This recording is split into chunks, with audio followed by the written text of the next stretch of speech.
You think Horus was the first to fall? No. He was simply the one we allowed to. Welcome, Initiate. You just heard Malkador the Sigillite, First Lord of Terra, the Emperor's Shadow, the man who held the Imperium together while his master sat on a golden throne and became a god.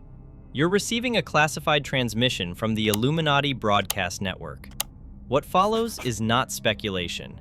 It's a blueprint, the architecture of the greatest deception in human history, and the miscalculation that nobody, not even the Emperor, could walk back. Lock in, Initiate. This one changes everything. The Horus Heresy was a tragedy. That's the story. The Emperor's greatest son corrupted, his brothers divided, his dream shattered.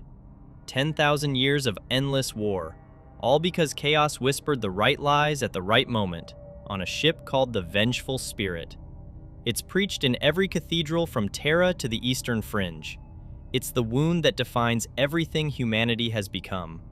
But there's one question the Imperium never asks. What if the Emperor designed it? And what if the design, the grandest calculation in human history, didn't go the way he planned? Before Horus, before the Heresy, before any of this, there were the Thunder Warriors, the Emperor's first weapon, super soldiers who broke the warlords of old Earth and unified Terra under a single banner. Loyal, effective, devastating. And then he killed them. Not because they betrayed him or because chaos touched them, because they were done. The Primarchs were coming. A better model was ready.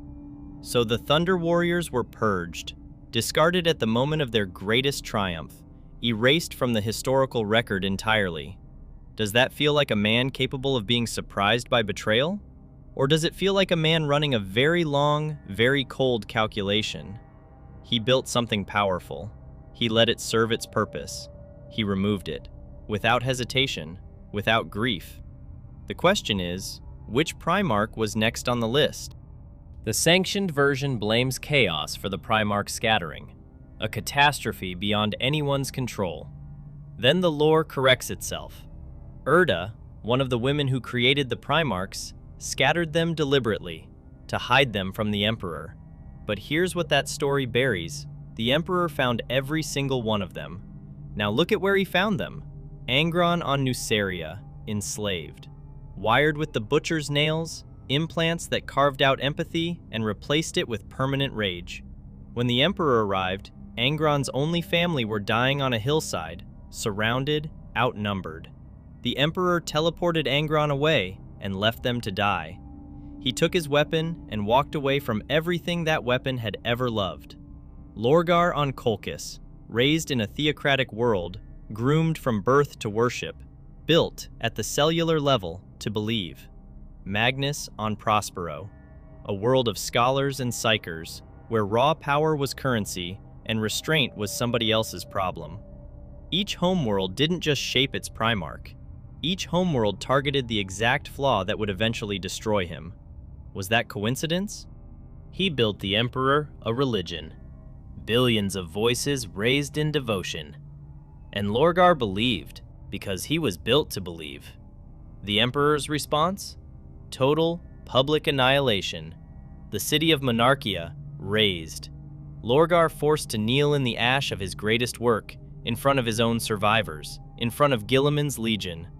A being built to worship, stripped of his god. Publicly, brutally, permanently. What did they think was going to happen next? The most powerful psyker in the Imperium, gifted, untrained. And when he broke the Edict of Nicaea to warn the Emperor about Horus, burning through the warp to save his father, the Emperor sent Leman Russ in response.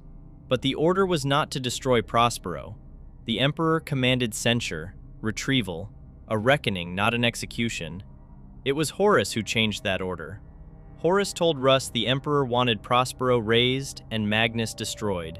And Russ, who had clashed with Magnus his entire life, who saw him as a rival, as a danger, didn't go eagerly. He carried it. He and Magnus were opposites in everything, but they were still brothers. Russ believed these were his father's words. He believed he had no choice. He went to Prospero as a man walking to a funeral, not a soldier seizing an opportunity. He was deceived into destroying someone he considered kin. Now ask the question the Imperium refuses to ask. The Emperor routed that order through channels he knew Horus commanded. He had personally granted Horus authority over every Vox line in the fleet. If he wanted Rust to receive it unaltered, why did he route it through Horus? Elevated to War Master, given supreme command of every legion, and then abandoned. The Emperor left the Great Crusade at its height, walked away to pursue something classified on Terra, and gave Horus the weight of the entire galaxy with no guidance and no direction. A being shaped to lead, given a crown too heavy for any man to carry, and then left alone with it. The wound at Davin didn't corrupt Horus. It just finished what had already started. Yes, the Emperor designed it. The Purge of the Thunder Warriors proved he could discard assets without hesitation. The Primarch's homeworlds proved he could engineer destruction into the people he claimed to love. He told Lorgar he wasn't a god. He told Magnus. He told every single one of them. He lied. But here is what the theory almost always stops short of saying. The plan didn't work. Not the way he calculated. 9 Primarchs fell. 9 entire legions. That is not a controlled demolition. That is a building coming down on the architect. The Webway project, his true masterwork, a passage through the Imperium that would have freed humanity from warp travel forever, was destroyed when Magnus's psychic breach tore through the wards protecting it. The very warning meant to save the Emperor's plan is what killed it. And the Siege of Terra broke the Emperor himself. He didn't ascend, he got trapped. The board is set shows us a mind that calculates at a level no one else can reach. But even Malkador, who had stood at the Emperor's side for millennia, couldn't map every outcome. Chaos didn't fall. The war the Emperor designed to end the threat guaranteed it would last forever. 10,000 years of stalemate, with humanity paying the price in blood and ignorance and terror. He designed the fire. He didn't plan to burn with it. Here's what the sanctioned version asks you to believe. The greatest strategic mind in human history. A being who orchestrated the purge of the Thunder Warriors, unified Terra in a century, and engineered 20 demigods, accidentally left his most powerful sons emotionally shattered, psychically abandoned, and politically isolated. And then he was surprised when they fell.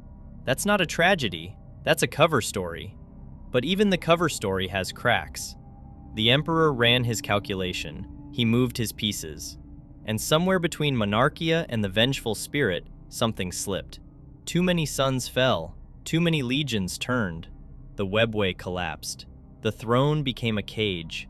He designed a game he just couldn't finish.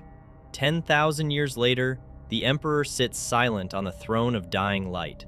Chaos presses at every border, and the Imperium worships the wreckage of his ambition as a religion. That's not a victory, that's a stalemate. And in a stalemate between a god emperor and the dark gods of chaos, it is always, always humanity that bleeds. This has been a transmission from the Illuminati Broadcast Network. Thanks for watching.